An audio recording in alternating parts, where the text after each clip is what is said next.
Akkam jirtu barattoota, egaa yeroo darbe deessimaalota mana lakkoofsaatiin akkamitti akka agarsiisuu dandeenyu, akkasuma moodeelaan akkamittiin akka agarsiisuu dandeenyu, akkasumas immoo gara firaakshinii fi gara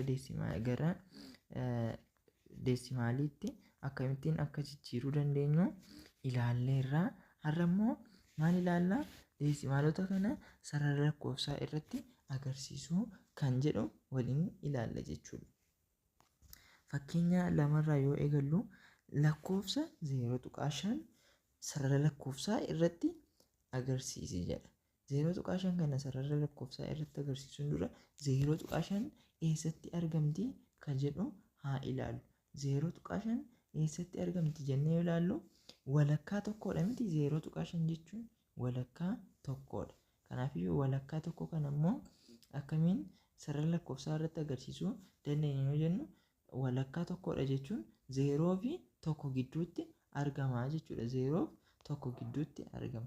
Tokko yoo as ta'e 0 immoo yoo as ta'e walakkaa isaaniitti argama jechuudha. Walakkaa isaanii as yoo jenne as meeqa jechuudha? 0.5 as ta'a jechuudha. Kun akka kanatti ilaaluu dandeessu. Akka kanatti sarara kun 0dha. As kana kan ta'uu danda'u 0.1, 0.2, 0.3, 0.4, 0.5 ta'a jechuudha. Akka kanattis ilaaluu dandeessu. Lamaan isaanii tokkumadha. Inni kun firaakshinii waliin wal bira qabee agarsiisee. Kan itti aanu gilgaala 3.2dha. Gilgaala 3.2 gaaffiin tokkoffaa maal jedhaa? 0.25, 0.5 fi 0.75 sarara lakkoofsaa tokko irratti agarsiisi jedha. Kamiin agarsiisuu dandeenya sarara lakkoofsaa irratti? Jalqaba sarara lakkoofsaa hundi isaanii eessa gidduutti argamu? 0.25, 0.5 fi 0.75. Eessa gidduutti argamu ree kun?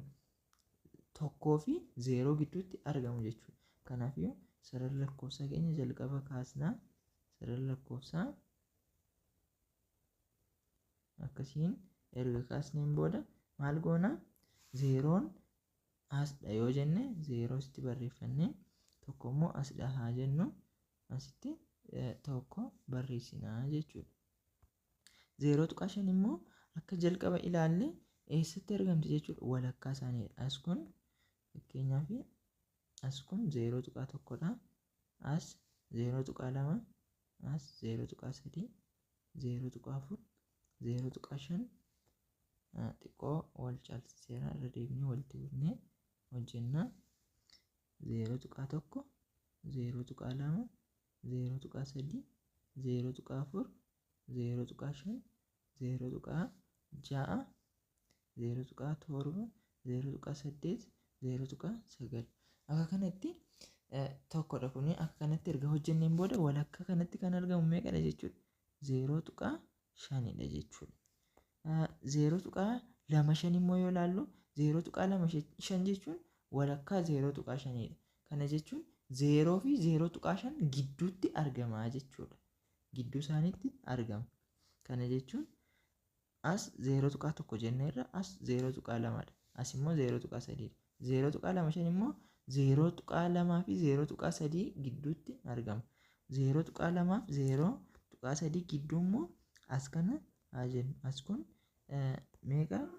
meeqa jechuudha? As kun 0.25 ibsa jechuudha. Kan itti aanu 0.75dha. 0.75 immoo 0.5 fi 1 gidduutti argama. Kanas yoo ilaallu as 0.6, as 0.7, as immoo 0.8. 0.75 immoo 0.7 fi 0.8 gidduutti argama. Kanaafiyyuu gidduu kanatti akka sararannee meeqa ibsa jechuudha kun? 0.75 ibsa jechuudha. Akka kanatti sarara lakkoofsaa irratti ibsuu dandeenya. Gaaffiin lammaffaa sarara lakkoofsaa armaan gadii kan iddoo walqixaa 10tti qoodame irraa gatii qubee A, B, C fi D barreessi jedha. Sarara lakkoofsaa kana irratti yoo ilaallu maal ibsi jedha? Bakka A, B, C, D kana kan bu'uu danda'u lakkoofsa ibsi jedha. Yoo ilaallu kun 2 jedhee 2.2 itti aanee 2.4, 2.5, 2.7, 2.9, 3 jedha. Kana jechuun tokko darbee agarsiisaa jira. Asii 2 fi 2.2 gidduutti kan argamu meeqadha? Iddoo A kanatti 2.1dha jechuudha. Kanaafiyyuu A meeqadha? 2.1 jenna. Baan immoo 2.2 taanee argama.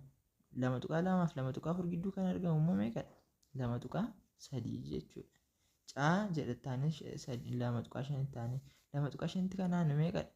Caan 2.6 jechuudha. Iddoo caatti 2.6 jenna. Kan itti aanu 2.7 jedhee daa jedhe. 2.7tti kan argamu taanee kan argamu meeqadha? 2.8 ta'a jechuudha. 0.1 dabalaa waan deemuuf. Sadaffaan lakkoofsa 1.7 sarara lakkoofsaa irratti agarsiisi jedha. 1.7 sarara lakkoofsaa irratti agarsiisuuf jalqaba maal baruu qabna? 1.7 meeqaaf meeqa gidduutti argama kan jedhu baruu qabna. 1.7 yoo ilaallu tokkoo fi meeqa gidduutti argama? 2 gidduutti argama. Kanaafuu sarara lakkoofsaa 1 hanga 2 tarreessuu hojjenna. Akka kana goone tokko yoo as ta'e 2 immoo as ta'a jennee ilaallu.